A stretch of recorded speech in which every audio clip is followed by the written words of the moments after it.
all of you. President of the ISL, Council members of the ISL, Dean of the Faculty of Engineering, Minister of Peradeniya, past presidents of the ISL, emeritus professors, academic staff of universities, Mr. Pereira, son of Professor Pereira, fellows and members of the ISL, and other distinguished guests. Let me first extend my sincere thanks to the Council and the Sectional Committee of the ISL for inviting me to deliver Professor Pereira Memorial Lecture in this year. It is indeed a great honor for me to have this opportunity to speak at this institution. Today, we are commemorating the 107th birth anniversary of the legendary professor, Professor Pereira, who is the father of modern engineering education in our country. Professor Pereira provided leadership when the country decided to educate its engineers in its own soil by establishing the first Faculty of Engineering in the country under the University of Ceylon in 1950. Faculty was started with 25 students at first in temporary settings at the Ceylon Technical College at Marathon, and then in a shed at Thurston Road premises of the now University of Colombo, before it found the permanent place at the present engineering faculty premises of the University of Peradeniya. Professor Pereira was a great visionary. He planned and implemented the fully fledged new faculty with all necessary infrastructure by developing thin bare land at the right bank of the Mahavir River at Peradeniya, while overcoming, it is recorded, immense administrative hurdles thrown across his path. He reigned as the Dean of the Faculty of Engineering, which he founded for nearly 2 decades until he became the Vice Chancellor of the University of Ceylon, Peradeniya campus in 1969. Though I was not a student at the faculty during his time, I have gathered from various articles, anecdotes revealed by students and peers about his high level of teaching, administration, and human qualities. Professor Pereira's son, Mr. Pereira, who lives in Australia, in his speech at the gathering when he visited Peradeniya in 2010, remarked that Professor Pereira's son, Mr. Pereira, who lives in Australia, in his speech at the gathering when he visited Peradeniya in 2010, remarked that, I quote, "My father loved the family and the faculty very much, not necessarily in the same word," unquote. Undoubtedly, Professor Pereira, deeply committed and devoted, for laying strong foundation for the development of engineering education in the country to impart the knowledge, understanding, and skills to thousands of sons and daughters of this country to become competent engineers and to serve our society better. Ladies and gentlemen, now I will move to the topic I have selected today, which I believe is very relevant to the engineers. The topic is climate change and impacts on water resources, adaptation for enhancing resilience.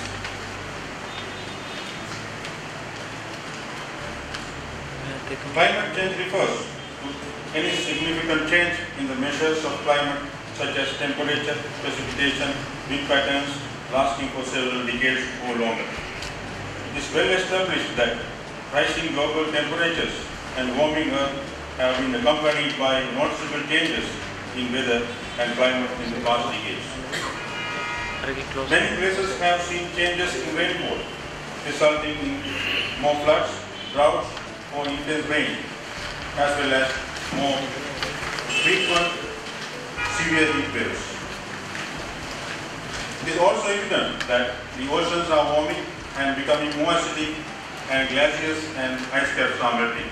and sea levels are rising.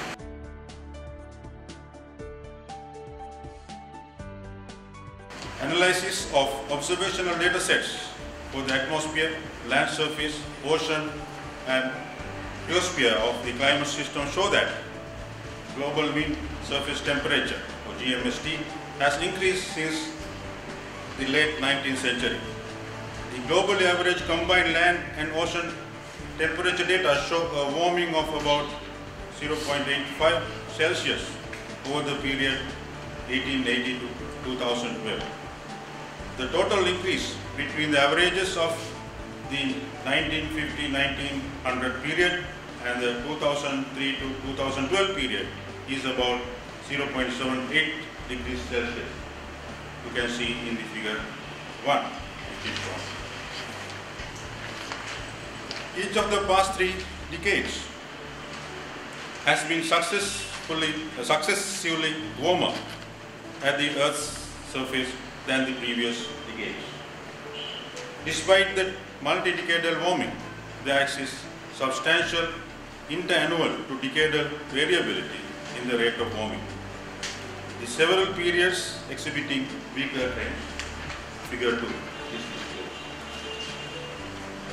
The Earth has been in radiative imbalance, with more energy from the Sun entering than exiting the top of the atmosphere since about 1970. Earth's temperature depends on the balance between radiative energy entering and leaving the top of the atmosphere, figure 3. Many factors, both natural and human, can pose for changes the imbalance between radiative energy entering and leaving the top of the atmosphere, including anthropogenic activities. A. Changes in the greenhouse effect, which affects the amount of heat retained by Earth's atmosphere, and B.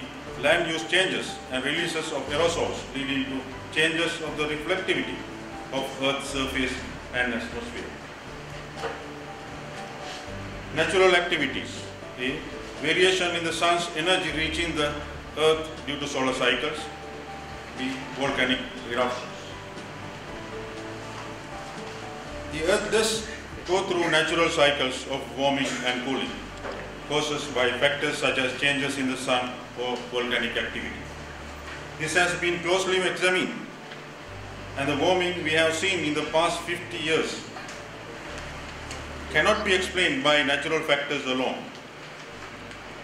The analysis shows that the recent global warming is primarily a result of greenhouse gas emissions from human activities, figure 4. So you can see the effect of natural forcings and anthropogenic forcings in these 2 figures. First one shows the temperature anomaly, the other one shows ocean heat content. Radiative forcing is a measure of the influence of a particular factor.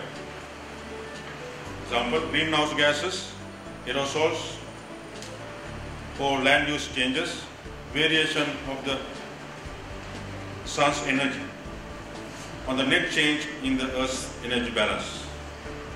On average, a positive radiative forcing tends to warm the surface, while a negative forcing tends to cool the surface of the planet. So this figure shows the radiative forcings of various factors responsible for global warming. Greenhouse gases have a positive forcing because they absorb energy radiating from Earth's surface rather than allowing it to be directly transmitted into space. This warms the atmosphere like a blanket. Aerosols or small particles can have a positive or negative radiative forcing depending on how they absorb and emit heat or reflect light. For example, black carbon aerosols have a positive forcing since they absorb sunlight. Sulfate aerosols have a negative forcing since they reflect sunlight back out into the space. Carbon dioxide concentrations have increased by 40% since pre-industrial times due to fossil fuel emissions and net land use change. The decrease of the carbon dioxide concentration, which is about 390 ppm at this stage. Over the last 15 years, carbon dioxide has been the dominant contributor to the increase in radiative forcing from the greenhouse gases, with radiative forcing of carbon dioxide having an average growth rate of 0.3 watts per meter squared per decade. The contribution to radiative forcing by methane and fluorocarbons has been nearly constant or declining in recent years. The ocean has absorbed about 30% of carbon dioxide emitted by the anthropogenic activities causing ocean acidification. Global warming is evidenced by various factors, various things as I note down below. Increase in earth heat content. Ocean warming dominates the total heating rate, with full ocean depth warming accounting for about 93%. Melting ice, including Arctic sea ice, ice sheets and glaciers, and warming of the continents, each account for 3% of the total. Warming of the atmosphere makes up the remaining 1%. Figure 7.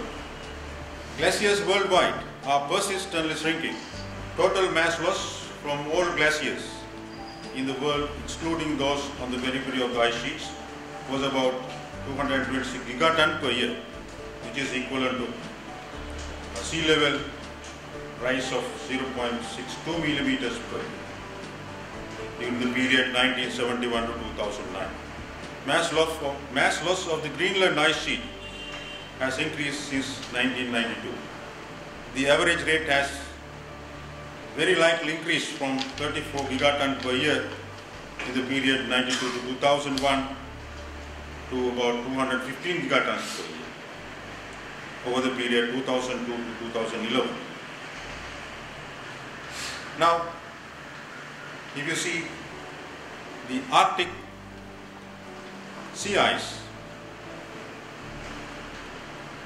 extent, the Arctic sea ice extent has decreased over the period 1979. The Arctic sea ice content has decreased over the period 1979 to 2012 at a rate of about 3% to 4.1% per decade. The mean rate of sea level rise has been about 1.7 millimeter per year between 1901 to 2010. Now here also you can see what has happened to glaciers in Himalaya. So if you see clearly the dates, and this shows the loss of glaciers in Asia. So this figure 8b. So this shows the percentage loss. So you can see the Pamir mountains here and other locations where you find glaciers, and the loss percentage is given here in different colors. And this shows the Greenland ice sheet reduction. So this is in 92 to 2002. So, and the temperature has gone up by about 1 degree in this part of the world. So this shows the reduction of annual mean Arctic sea ice. So you can see fast. The mean rate of sea level rise has been about 1.7 millimeter per year between 1901 to 2010, and between 1993 and 2010 the rate was higher at about 3.2 millimeter per year. So again you can see fast rise in this part. The number of cold days and nights has decreased, and the number of warm days and nights has increased on the global scale between 1951 to 2010. So those are the evidences that I summarized. Now, global scale projections of climate change impacts. There are several mitigation initiatives: Kyoto Protocol 1997, 2009 COP15, Cancun Agreement 2010 to reduce greenhouse gas emissions. However, the mitigation actions by relevant countries, high greenhouse gas emitters, have been extremely difficult due to costs involved. Continuing emissions of greenhouse gases will cause further warming and changes in the climate system. There are different scenarios. IPCC AR4 assessment report 4 scenarios are climate projections are given for different emission scenarios associated with greenhouse gas mitigation options. So IPCC scenarios of AR4 is here. You can see the carbon dioxide concentrations. So for example, A2 scenario is like here in the red color. So in 2010, so we expect certain amount of 2100, we expect certain amount of carbon dioxide concentration in the atmosphere. So depending on the mitigatory effects, different scenarios can be selected to project the climate in the future. Then in recent IPCC AR5 assessment report 5 scenarios have been introduced in a different way. Climate projections are given for different radiative forces scenarios connected to different greenhouse gas emissions options, denoted by representative concentration pathways or RCP of different increasing rates of radiative forces. So these scenarios are not different to each other very much. This shows the comparison of these scenarios given in AR4 and AR5. For example, so RCP 8.5 means the radiative forcing increases to 8.5 level in 2100 is close to this previous A1 scenario. So A2 scenario is here. So IPCC AR5 conclusions of climate change projections for 21st century relevant to physical systems can be summarized as follows. Global mean surface temperature increases as a function of cumulative total global carbon dioxide emissions. Global mean surface temperature is likely to exceed 1.5 degrees of Celsius relative to 1850 to 1900 level for all RCP scenarios except RCP 2.6, that is low emission, low mitigation reaction scenario. Likely to exceed 2 degrees for RCP 6 and RCP 8.5. As global mean surface temperature rises, global glacier volume and Arctic sea ice cover will further decrease and mean sea level will continue to rise.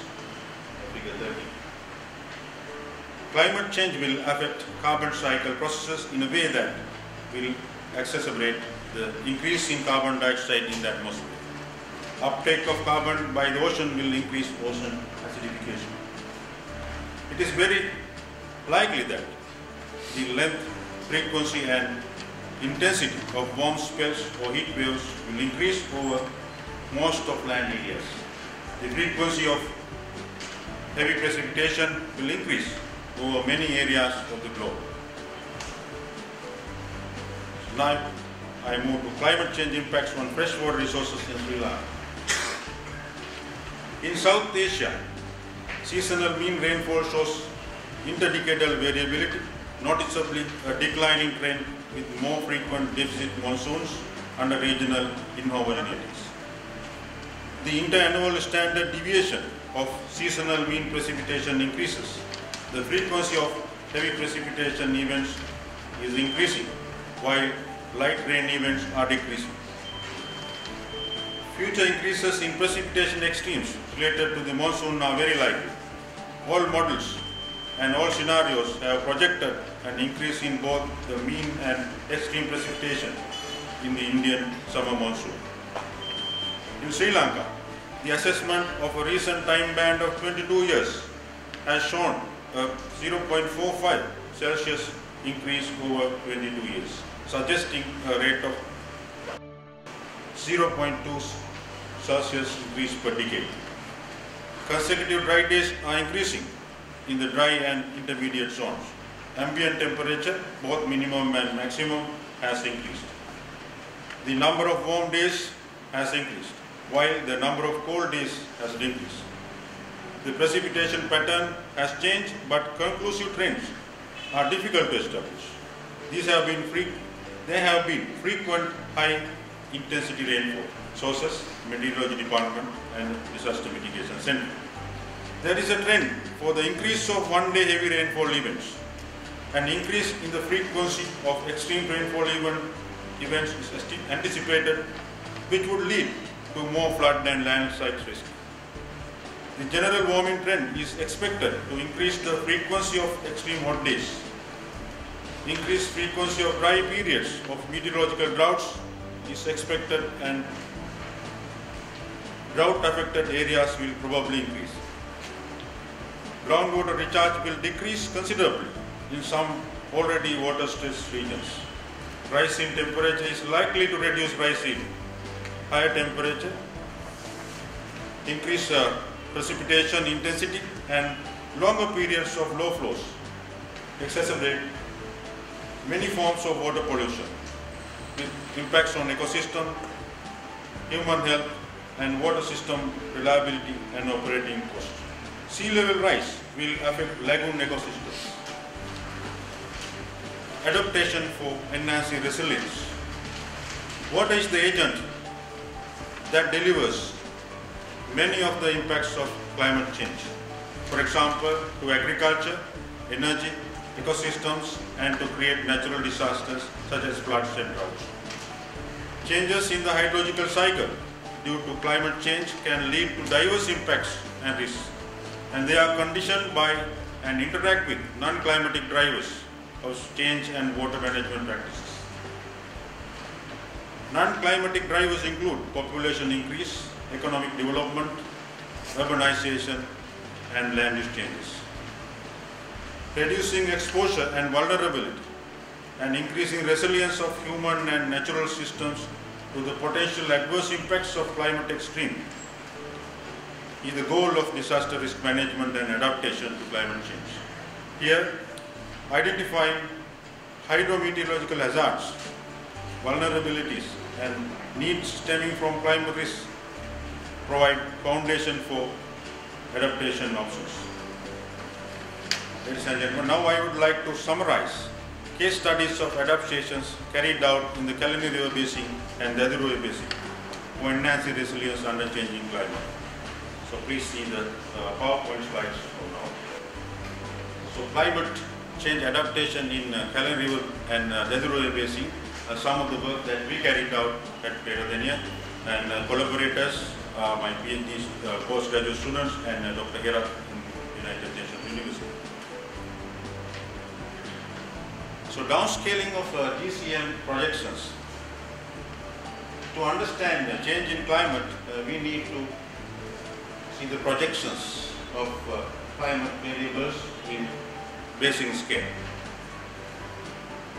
Now GCMs, or global climate models, or sometimes called global circulation models, provide us climate variables at a coarse grid. Climate projections for different scenarios at coarse grid are given. Different scenarios means those what I mentioned before. AR4 and AR5 assessments have given different scenarios. These data of projections available at a coarse grid about 300 kilometers in the global scale, in the globe. So if we are to interpret them at a grid, at a basic scale, smaller scale, we need to downscale them. These models are highly computer resources intensive. So they are run and results are stored in computers in the developed world. So we have the basins which are smaller in scale compared to this grid size. So there are two ways of downscaling these climate projections to our basin scales. So one is dynamic downscaling, which uses physically based models with this gridded data and topography of the basins to obtain projections at a finer grid. In other words, the meteorological parameters for certain number of years in future at a small grid. Then the other method is statistical downloading, which relates in this type of downscaling. These parameters, meteorological parameters in the fine wind are related to those in the coarse wind by regression models. This dynamic downscaling is again highly computer resources intensive. Therefore, running this type of downscaling for a longer period in future is highly expensive. But for weather forecasting, this dynamic downscaling models can be run by ourselves. So there is a large number of GCMs. We are using this HCM3, which is a UK-based model. And I should note that GCMs and dynamic downscaling models are based on various models of complex climatic processes in the atmosphere and on assumed emission scenarios. Therefore, there is always a certain degree of uncertainty in these climate projections, whoever do it. Now, this shows downscaling for Peradeniya basin. I am going to show you two applications. One, for forecasting of rainfall. Forecasting of rainfall for issuing early warning. And second, climate change impacts on floods in the lower Peradeniya basin and some adaptation. Peradeniya basin is familiar to you, and the highest elevation is around 2,300 meters above sea level, and Colombo is here. And there is mountainous part, which is called upper basin for our convenience, and this is the plain area, is the lower basin. Now, first, forecasting of rainfall for issuing early warning. Dynamic downscaling was used, what is called WRF model, Weather Research Forecasting Model of NOAA, is used here. Now, rainfall data at the coast grid, 253 kilometers, is available for next 36 hours free of charge and updated at every 6 hours. And this data is available at NCEP, National Center for Environmental in NOAA. And this data set is useful for weather predictions. So WRF downscaling involves simulation at multiple nested domains with increasing spatial resolution, because these are at high low resolution, so we need to simulate at different domains while refining the resolution, so we can come to about 1 kilometer grid at the end. Topography of all topography and then data are put here. So we can get this type of rainfall predictions for future. So rainfall in the basin for next 36 hours can be simulated by the calibrated model to Peradeniya basin. One has to calibrate the model, meaning you can verify the predictions with observed data, and there are parameters to calibrate. There are a number of parameters to calibrate. So So useful for issuing early flood warning under frequent extremes in changing climate. So this will help definitely to reduce disasters or even to manage the water resources in a basin. So then climate change that impacts on floods in the lower Calendar River basin and some adaptation. So as I mentioned, the lower basin consists of this part below Mangala. This is called upper basin for the purpose of our analysis. So this is about 500 square kilometers. So here statistical downscaling method is used from GCM, and inundation modeling in the lower basin is done. So we use at CM3, the UK based GCM, and data is statistically downloaded. The data of A2 scenario and B2 scenario were used here. So then the downscale rainfall data in the Peradeniya basin is analyzed for frequency, and then rainfall of certain frequencies are used to find out inundation areas by running another model, flow to V, which is hydrological model of hydrological model, two-dimensional hydrological model. So this shows the downscale rainfall in the upper basin derived from daily rainfalls. So we can see a slight increase here according to this data, but at least until 2050 or so, there is no much change. If you consider long-term change, which is about 10 millimeters per year or so, so 100 millimeters. 100 years means a lot if it is 10 millimeters per year. And here says that here what is shown here is the annual maximum daily rainfall. So we can see changes in maximums,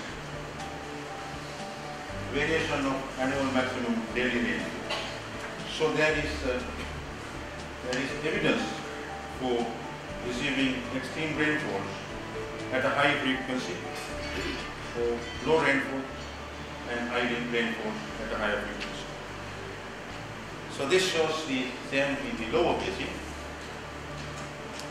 And then we can do the frequency analysis for daily rainfall extremes in each year, and the rainfalls of different return periods can be used to find out inundation areas in the lower Calendar basin. So this shows inundation modeling using this flow to V model, which is a physically based model solving equation of motion and continuity equation, calibrated and validated for 2008 April-May floods. So this is the lower basin. This is satellite image observed inundation areas, and this is the predicted or simulated inundation extent of past flooding, which happened in 2008, and the area matches matching of the area is given here, so 9%. So flood inundation analysis, flood inundation simulated by calibrated flow to D model at lower catchment under A2 scenario. So you can see inundation extends due to 50-year return period flood in future and 100-year return period floods in future, and 15 divisional secondary divisions are affected. And so if we are to make a difference in those, we need to do some interventions. So we have considered arbitrary interventions, adaptation measures, construction of a levee from Amatali, and converting marshy lands into detention basins. Thereby, the effect can be seen here. Same model can be run. So we can see this can reduce the inundation areas, and there are various options available. So we have published this work in this engineer paper, and those who are interested can read more.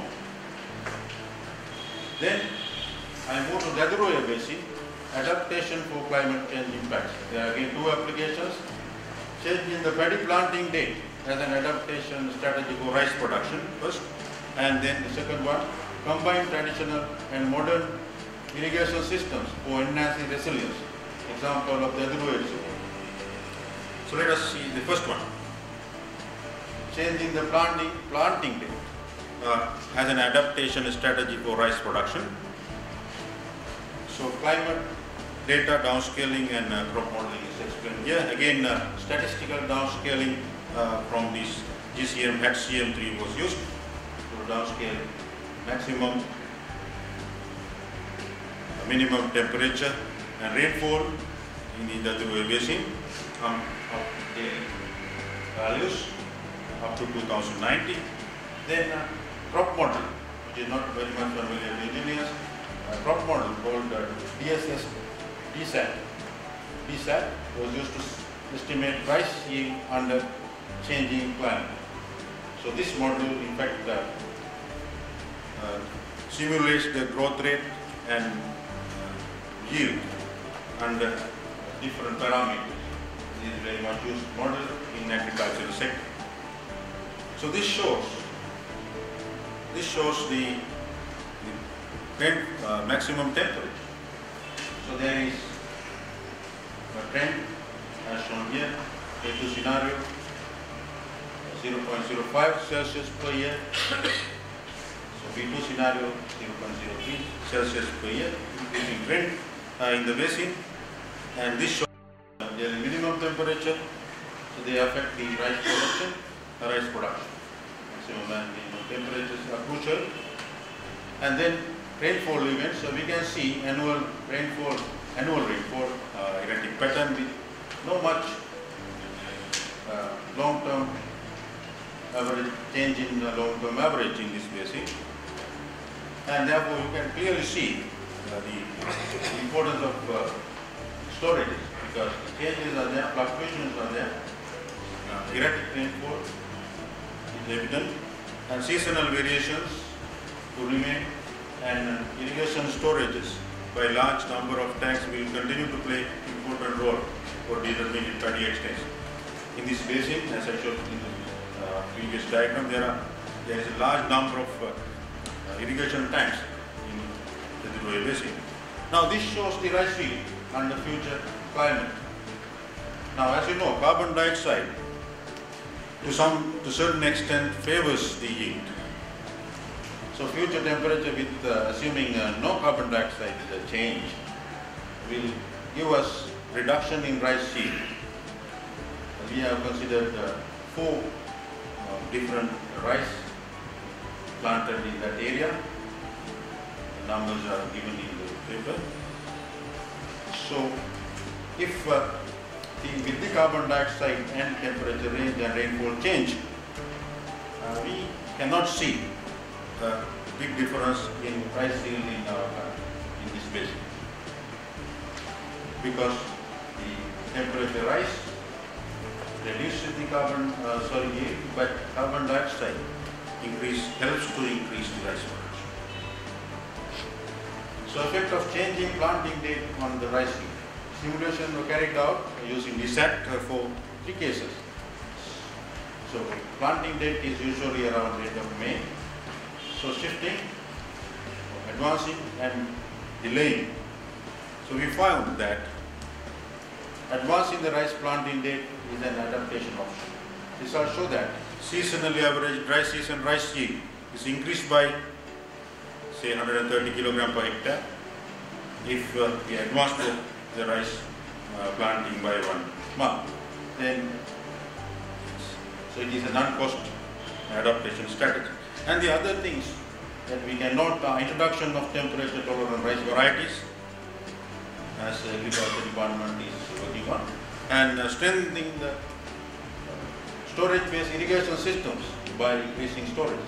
So we have a large number of irrigation tanks, and important that we capitalize on the presence of these storages in order to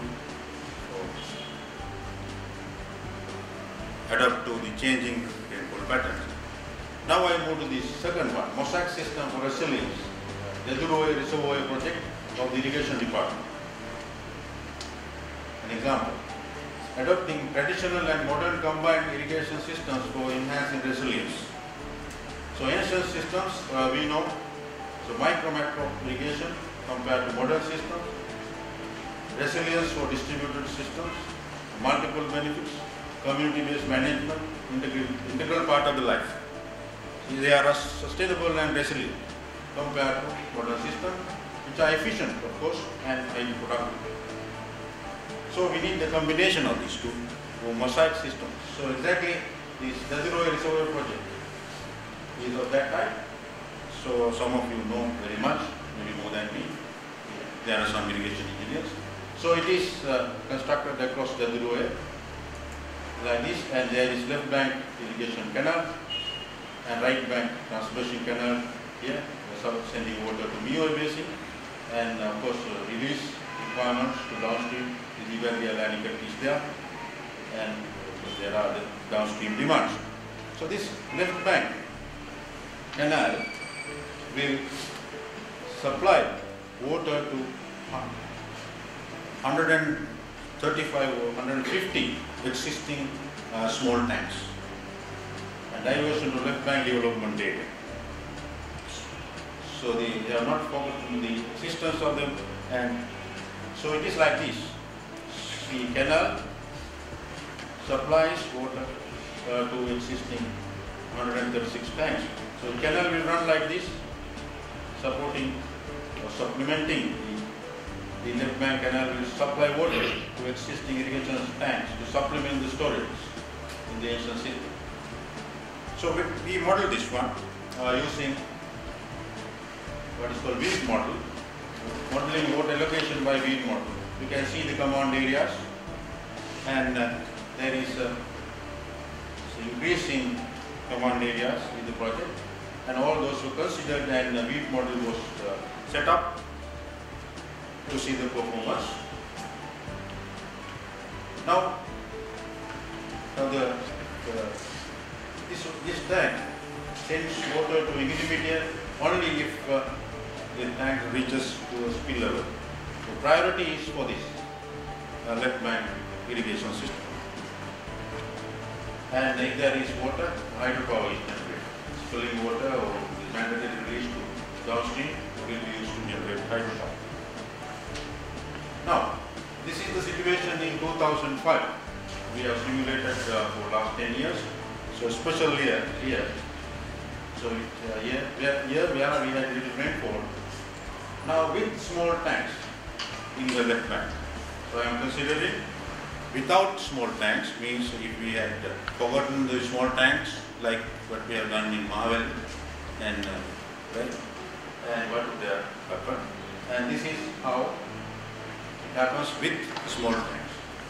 Small tanks, you can see this LB canal flow is important here.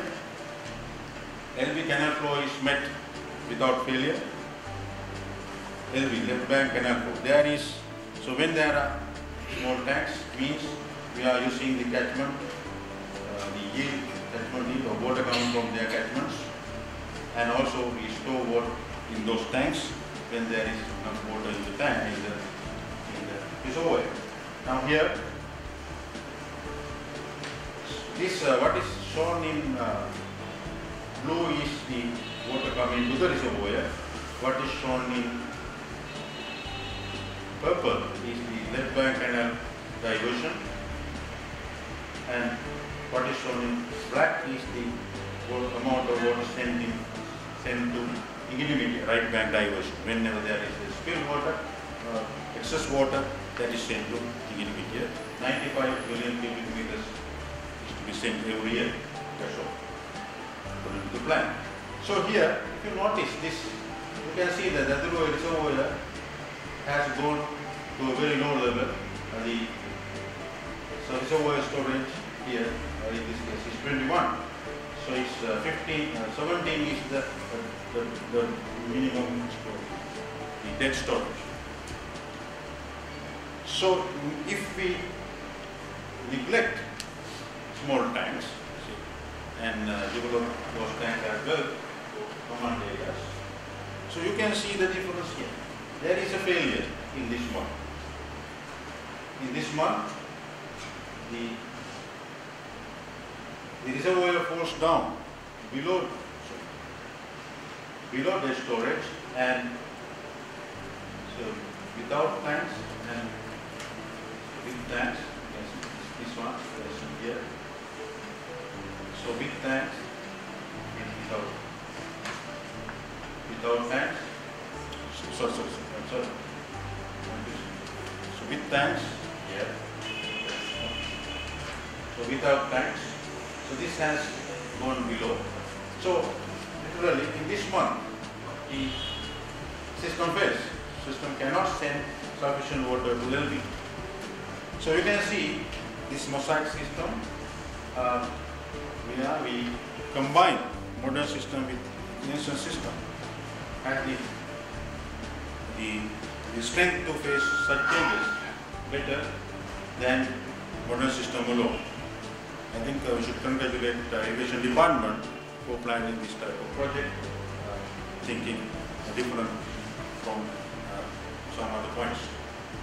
So here what I show is again WRF model, which again has been set up for reservoir basin in order to predict the rainfall 36 hours a day.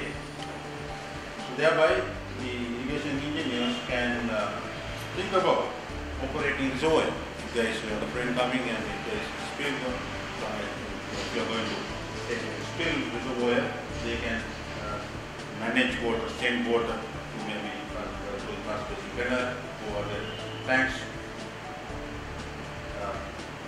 anticipating the rainfall. So this is the last slide. So Sri Lankan government has several programs. Government programs which include adaptation strategies for resilient society against climate change impact induced risk are given in these two documents. The reason, National Climate Change Adaptation Strategy by the Secretariat, and also the recent one by this Sri Lanka Comprehensive Disaster Management Program by the Ministry of Disaster Management. They also emphasize on adaptation, various adaptation needs. What is important is selecting correct adaptation, and maladaptation can also cause other problems. So going back to the last paragraph of my notes. So ladies and gentlemen, these studies show that improved rainfall monitoring and forecasting systems, early warning systems, flood inundation modeling are important components to enhance resilience for flood hazards. Hydrological droughts, that is low stream flows, and agricultural droughts, low soil moisture, that directly affect cultivations and ecosystems can be managed to some extent by appropriate adaptation strategies in water management and crop management. Modern irrigation networks, while capitalizing the existence of large distributed storages, inherited ancient tank cascade systems such that mosaic systems are more resilient to changing climate. Other adaptation options to enhance resilience for water-related impacts are development of water infrastructure, including enhancement of water source systems and flood defense, catchment management, increasing water productivity, changing cropping systems, demand-side management, introduction of water-saving technologies, and sound water policies and building awareness. Sri Lanka needs to identify and address climate change adaptation needs to enhance resilience and to ensure that its economic development can continue without disruption or setbacks. Thank you very much.